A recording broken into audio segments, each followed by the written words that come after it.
Jumpa lagi di Vestok, channel yang membahas mengenai keuangan, bisnis, dan juga investasi. Terima kasih pada Bapak Ibu sudah klik video ini. Dan di kesempatan kali ini kita akan belajar bersama dengan update bedah emiten 2024 kuartal 2. Emiten yang akan kita update ini adalah London Sumatra atau kodenya LSIP ya Bapak Ibu. Beberapa waktu terakhir ini banyak kekhawatiran di market secara global mengenai perang di Timur Tengah yang meluas. Kekhawatiran ini mengakibatkan harga minyak mentah dunia itu naik dan juga komoditas-komoditas lainnya juga ikut naik. Sejak 16 Agustus 2024, harga CPO itu berada di level 3.600-an ringgit Malaysia per ton. Dan pada 8 Oktober 2024 harga CPO berada di level 4.400-an ringgit Malaysia per ton. Artinya sudah naik cukup signifikan ya Bapak Ibu, hanya dalam 1-2 bulan terakhir. Seperti yang kita ketahui, salah satu faktor yang cukup berpengaruh signifikan terhadap kinerja perusahaan komoditas adalah harga komoditas itu sendiri. Dan ini pun juga terjadi pada perusahaan-perusahaan perkebunan kelapa sawit Bapak Ibu. Dan penguatan harga CPO ini tentu akan berdampak positif pada perusahaan-perusahaan perkebunan kelapa sawit. Karena dengan naiknya harga CPO ini diharapkan kinerja dari perusahaan-perusahaan tersebut bisa ikut naik. Tapi apakah London Sumatra atau LSIP ini juga menunjukkan performa yang sama? Simak video ini sampai akhir karena nanti kita akan bahas tuntas video ini Bapak Ibu. Bagi Bapak Ibu yang baru join langsung saja klik subscribe karena nanti setiap minggu kita akan bahas video-video mengenai keuangan, bisnis dan juga investasi.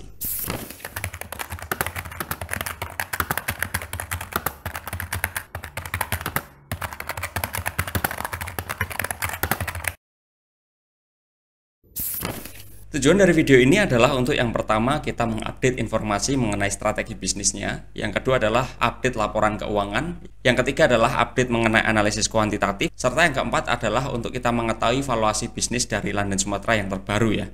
Ada baiknya Bapak Ibu menonton bedah emiten yang sebelumnya sudah kita bahas mengenai London Sumatra supaya Bapak Ibu mendapatkan gambaran yang lebih solid. Kita masuk dulu ke strategi dan pengembangan bisnis dari London Sumatra. Manajemen dari LSIP itu menyampaikan bahwasannya pada tahun 2024 ini harga komoditas diperkirakan masih akan bergejolak, yang mana ini benar ya Bapak Ibu. Akibat adanya ketidakpastian kondisi cuaca dan konflik geopolitik, ternyata prediksinya juga benar, konflik geopolitik itu terjadi. Manajemen juga menyampaikan bahwasannya melemahnya permintaan diperkirakan akan berlanjut seiring pertumbuhan ekonomi yang melambat dan disertai berbagai tantangan makroekonomi termasuk inflasi dan suku bunga yang tinggi. Ini pun juga sampai saat ini masih terjadi ya Bapak Ibu. Manajemen menyikapi hal tersebut dengan cara yang pertama, London Sumatra ini akan berfokus pada peningkatan pengendalian biaya. Yang kedua adalah inovasi peningkatan productivity. Yang ketiga adalah memprioritaskan belanja modal pada aspek-aspek yang penting.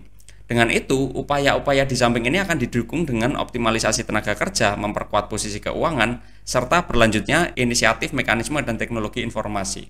Dengan itu, output yang diharapkan adalah London Sumatra memperkirakan bisa meraih pertumbuhan penjualan 1 digit atau di bawah 10% ya Bapak Ibu di tahun 2024 ini dengan asumsi harga rata-rata CPO itu masih berada pada kisaran yang sama di tahun 2023, tetapi ada pertumbuhan volume produksi dari perkebunan kelapa sawit dari London Sumatra.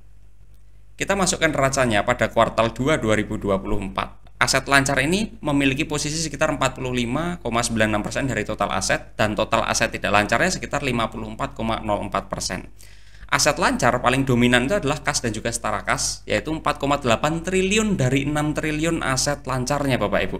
Sedangkan pada aset lancar ini di kuartal 2 2024 ini naik 12,48% dibandingkan kuartal 4 2023.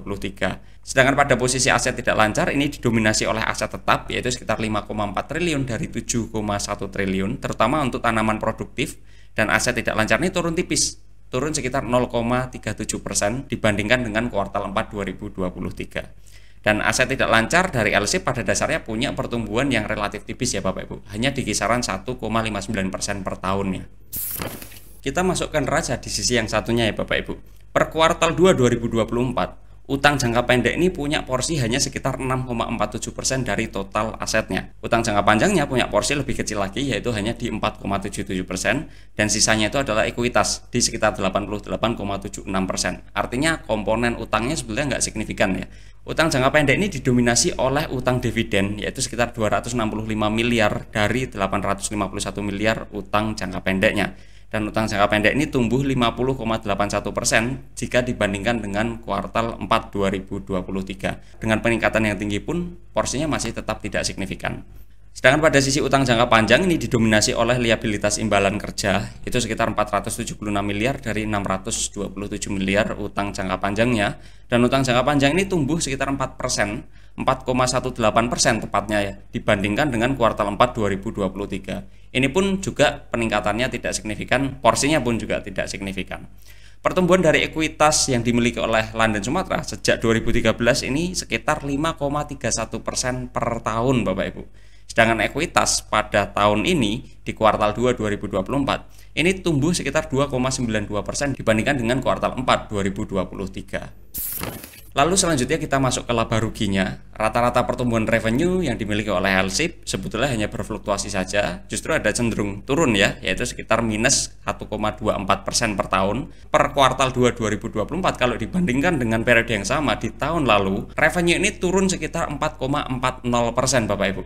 Nah, yang menarik adalah meskipun revenue-nya itu turun, tetapi ada pertumbuhan yang cukup signifikan pada posisi laba operasi maupun laba bersihnya di periode 2024 ini di kuartal 2 dibandingkan dengan periode yang sama kuartal 2 2023. Tapi kalau kita masuk satu persatu, rata-rata pertumbuhan laba operasi ini sekitar 1,64% per tahunnya. Sedangkan pada kuartal 2 2024, posisi laba operasi ini tumbuh sekitar 421,54% kalau dibandingkan dengan kuartal 2 2023 ya Bapak Ibu. Sedangkan pada laba bersihnya, rata-rata pertumbuhan laba bersih ini sekitar 4,10% per tahun, dan pada kuartal 2 2024 laba bersih ini tumbuh sekitar 259,33% kalau dibandingkan dengan kuartal 2 2023. Peningkatan laba ini terjadi karena beberapa faktor seperti adanya efisiensi COGS, efisiensi beban operasi, dan juga peningkatan penghasilan keuangan Bapak Ibu.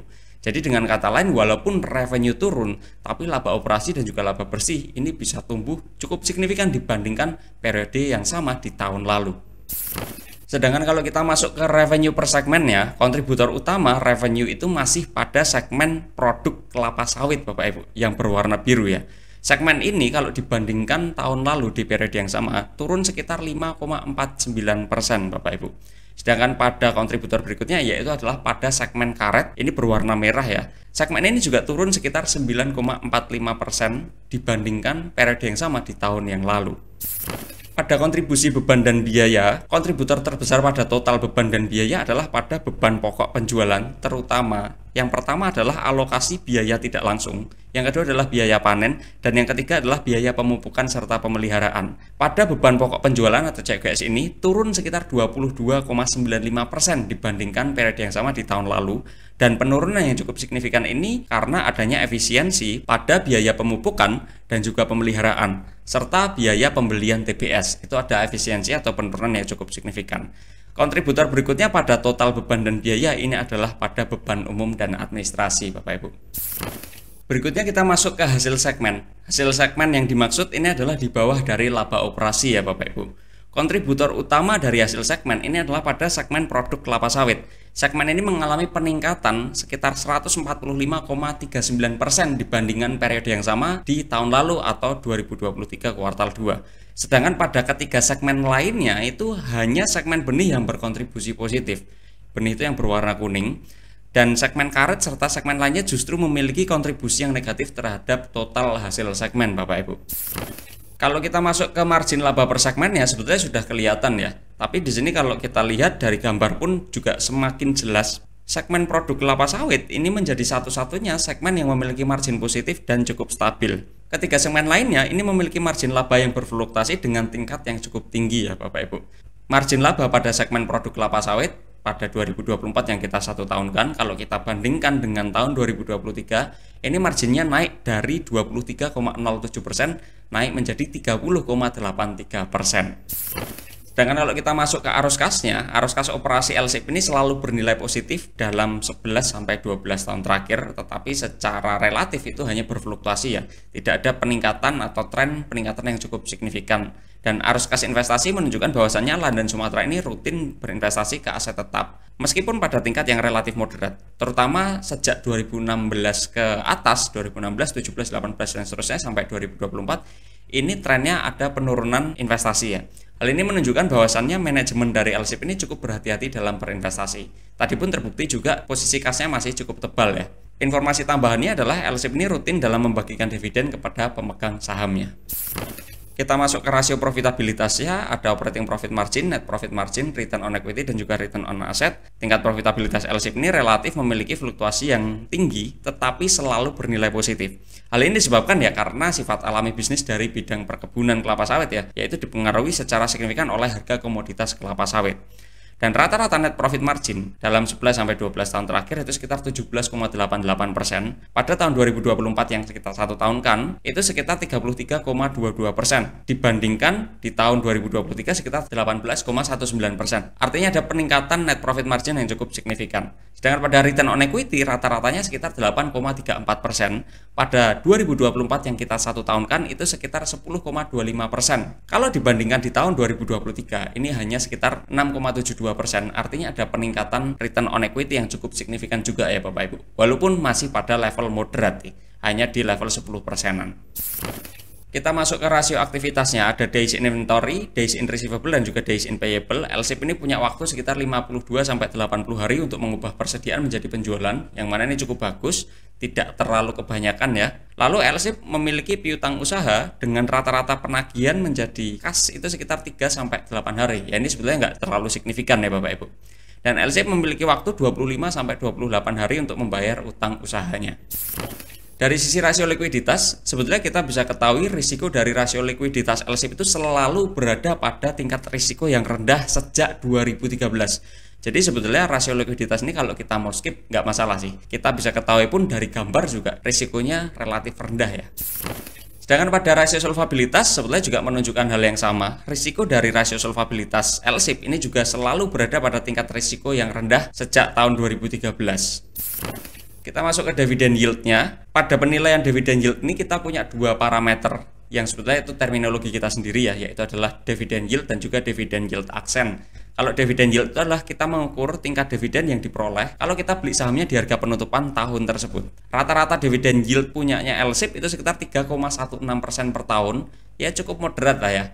Sedangkan dividen yield aksen itu adalah tingkat dividen yang diperoleh kalau kita beli sahamnya di harga penutupan tahun 2013, yang mana rata-ratanya sekitar 2,07% per tahun. Kenapa dividen yield aksennya lebih rendah rata-ratanya? Ya karena harga penutupan 2013 itu cukup tinggi ya, di Rp1.930 per lembar sahamnya. Dan sejak 2013 tren harga itu cenderung turun Bapak Ibu.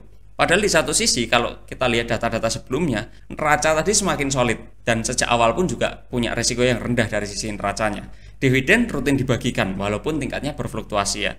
Dan pada kuartal 2 2024 ini punya profitabilitas yang membaik. Ya walaupun memang sisi negatifnya adalah revenue dan juga laba itu cenderung berfluktuasi saja ya. Arus kasnya juga menunjukkan hal yang sama.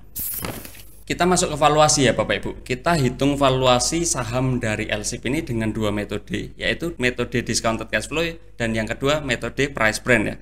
Kita masuk dulu ke valuasi dengan metode discounted cash flow atau DCF. Ada 5 asumsi. Yang pertama adalah cash flow per share ini kita ganti dengan earning per share. Yang kedua adalah estimasi earning per share di 2024 itu sekitar Rp175,46 per lembar saham. Lalu discount rate-nya sekitar 15. Dan growth rate-nya menggunakan rata-rata sekitar 1,64% per tahun dengan terminal growth rate sekitar 1% per tahunnya. Hasil perhitungan discounted cash flow ini menunjukkan di harga sekitar Rp1.307 per lembar sahamnya.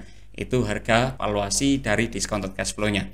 Sedangkan kalau kita menggunakan dengan price brand, asumsinya yang pertama adalah estimasi earning per share-nya sama di Rp175,46 per lembar dan rata-rata PI rasio sekitar 11,39. Ini sudah kita adjust, sudah kita sesuaikan, kita take out data-data yang bisa merusak rata-ratanya ya. Yang mana PI pada tingkat 11,38 ini sebetulnya tidak terlalu murah ya Bapak Ibu. Dan hasil perhitungannya sekitar Rp1.998 per lembar. Kalau kita menengok harga di 8 Oktober 2024 di level Rp1.050 per lembar, ya sebenarnya kalau kita bandingkan dengan valuasi yang sudah kita hitung dengan dua metode yang ada sebelumnya, ya masih under value ya Bapak Ibu. Walaupun sudah ada peningkatan yang cukup signifikan nih di dalam 2024 ini.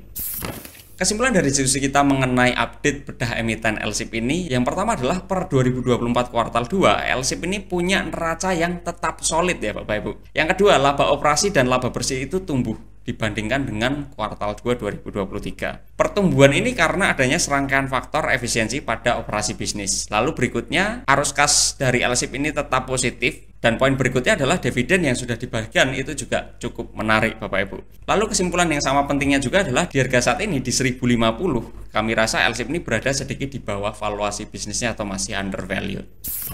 Ya, itu tadi diskusi kita mengenai update bedah emiten dari London Sumatera. Kira-kira menurut Bapak Ibu apakah LSIP ini layak koleksi atau enggak sih? Sebetulnya itu preferensi masing-masing. Kita tidak merekomendasikan jual maupun beli. Di sini kita pun juga mengajak Bapak Ibu untuk selalu melakukan analisis ulang dan analisis lebih lanjut ya. Karena pada akhirnya setiap kegiatan investasi itu mengandung resiko. Terima kasih juga pada Bapak Ibu yang sudah berkontribusi untuk pertumbuhan channel ini dan sudah menonton video ini sampai akhir. Tonton juga video-video kita lainnya yang sudah kita buat, kita sajikan untuk Bapak Ibu dengan playlist yang sudah kita kategorikan sesuai kategorinya ya. Sampai bertemu di video selanjutnya Bapak Ibu, terima kasih dan selamat siang.